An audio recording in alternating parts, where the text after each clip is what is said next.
क्या है हमारी आइज, हमारी आंखें क्या बोल रही है, हम किसको किस नजरिए से कैसे देख रहे हैं, वही हमारा माइंड जो है काम करना स्टार्ट कर देगा।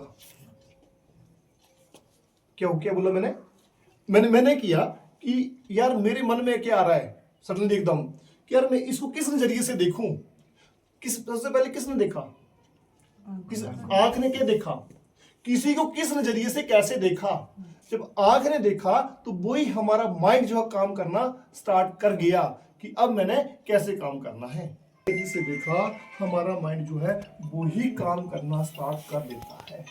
अर्थात हमने क्या देखना है, अपने रोड को क्या देखना है। जब हमारी नजर, एक ड्राइवर्स की नजर जो है वो अपने रोड के ऊपर होगी तो कभी भी आपकी गाड़ी जो है वो रोड से बाहर नहीं जा सकती। ये मैं आपको लिख के दे सकता हूं। अर्थात गाड़ी की ड्राइविंग सीट से गाड़ी के ड्राइवर्स की नजर जो है हिल ड्राइविंग में गाड़ी की ड्राइविंग करते समय 73 गज, कितने दूर, 73 गज दूर होनी चाहिए। कहां पे, रोड के ऊपर, मोड़ के ऊपर। 73 गज का मतलब हो गया आपका 219 फीट। अर्थात आपको लगातार रोड जो है वो 219 फीट दूर तक दिखाई देना चाहिए। बात क्लियर हो गई। अब यही ड्राइविंग हम national highway, super highway, express इत्यादि रोड के ऊपर जब हम चले जाए चढ़ाई लगी तो वहां पे बोर्ड लगे कि आगे चढ़ाई है, तो वैसा कुछ भी नहीं होता है। आपको जो रोड साइन जो रोड के ऊपर लगा हुआ होगा वो 73 गज या 273 गज के डिस्टेंस के ऊपर जब वो मिलेगा। लगे इतना पता, मेरी बात समझ आई। जब हम रोड के ऊपर चलेंगे तो बड़ी सहनशीलता के साथ, अर्थात मैं आपको साथ में बता देता हूं ड्राइवर शब्द का शाब्दिक अर्थ क्या है। अर्थात एक ड्राइवर किसे बोला गया है, सबसे पहले यह बोल रहा है कि आपके अंदर एक अनुशासन, डिसिप्लिन होना चाहिए किसी भी काम को करने का। क्लियर हो गया। DR अर्थात जब आपके अंदर अनुशासन है काम करने का तो आपके साथ में रिस्पॉन्सिबिलिटी भी बनती है। जैसे कि मैं आपको रोड के ऊपर ट्रेनिंग करवाने के लिए लेके जा रहा हूं तो मेरी रिस्पॉन्सिबिलिटी क्या, आप, अर्थात मुझे आपको एक रिस्पॉन्सिबिलिटी, अनुशासन के साथ साथ एक रिस्पॉन्सिबिलिटी के साथ भी रोड के ऊपर उतारना होगा। उसके साथ आपका तीसरा काम क्या है कि जिसको मैं सिखा रहा हूं उसके अंदर एक चालाक चतुराईपन भी लेके आना है। किसके अंदर होना चाहिए वो, एक ड्राइवर्स के अंदर।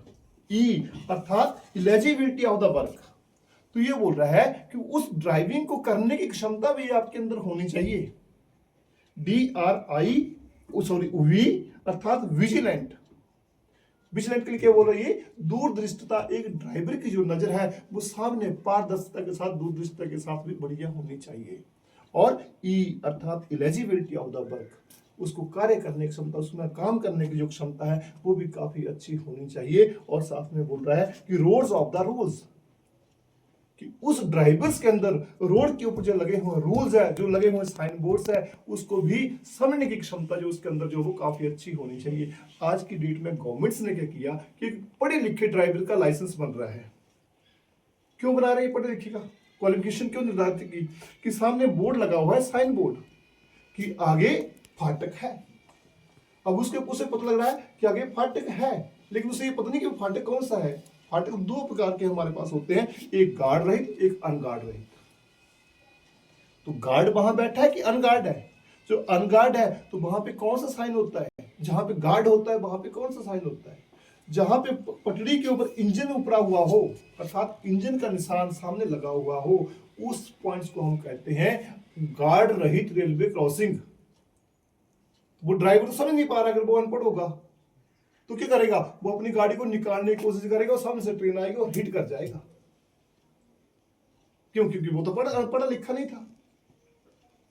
दूसरा था आपका गार्ड रहित रेलवे क्रॉसिंग, जहां पे ट्रेन की पटड़ी का चिन्ह लगा हुआ होता है वहां पे हमेशा गार्ड होता है, तो वहां पे हमें रुकना होता है। अब जहां पे आपका इंजन ही है वहां पे हमें क्या करना पड़ता है, सावधानी पूर्वक निकलना होता है। तो इसलिए रोड्स के ऊपर लगे हुए रूल्स जो हैं, जो भी हमारी आईपीसी की सेक्शंस है, मोटर व्हीकल एक्ट की, उसको हमें सीखना होगा, समझना होगा, तभी हम रोड के ऊपर जो चल सकते हैं।